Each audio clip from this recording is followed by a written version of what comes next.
Hi everyone, to all my goddesses, welcome back to the channel, The Goddess Style, also known as the Goddess Coach, the Goddess Mom, the Goddess Therapist. This is the place, the channel whereby I will help all the women out there become the goddess they feel inside. And if you're not a woman and you still feel like you want to be a goddess, you are welcome to my channel. We are all inclusive. I'm a rainbow lady. I welcome everyone to my channel, whatever your gender, whatever your racial background, whatever your heritage. Anyway, so today I want to share with you. So many of you have asked, what does it mean to be a goddess, or what do I do with my goddess work? Well, first of all, I am going to tell you, it's not about the body, it's not about the dance move, it's not about what you wear, it's about who you feel inside. It's about that spiritual connection to your mind, to your body, and to your spirit. So today I'm going to share with you what are the first steps you need to do or you need to take to connect with your inner goddess. Are you ready? Coming right up.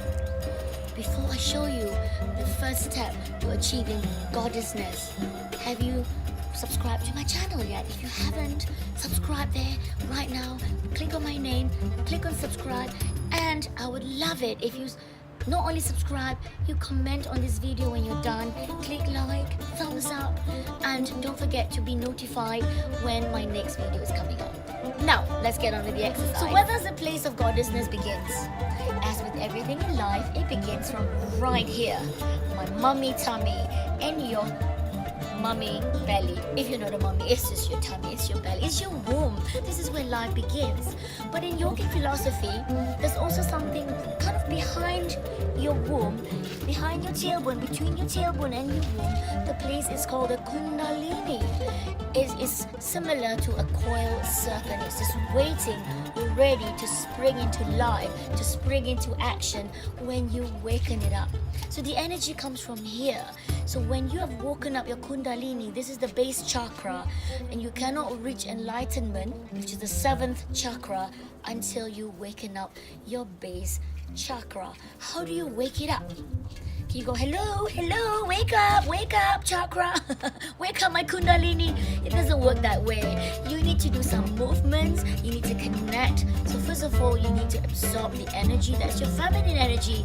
Don't try to be this muscular energy thinking I can like fight the world by being more masculine.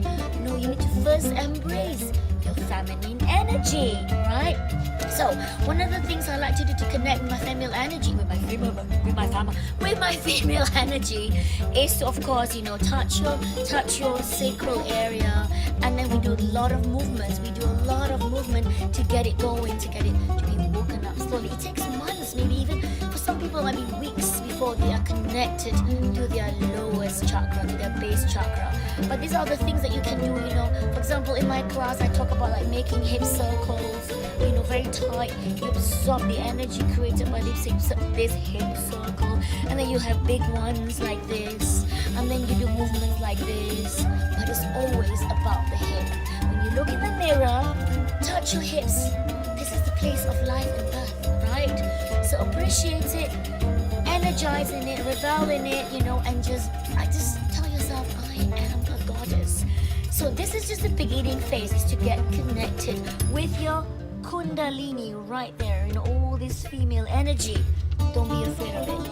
I'll be coming up with another tutorial next week, so keep watching. We have this thing called the kundalini. The kundalini is like they refer to it as the coiled serpent. It lies there dormant, waiting for you to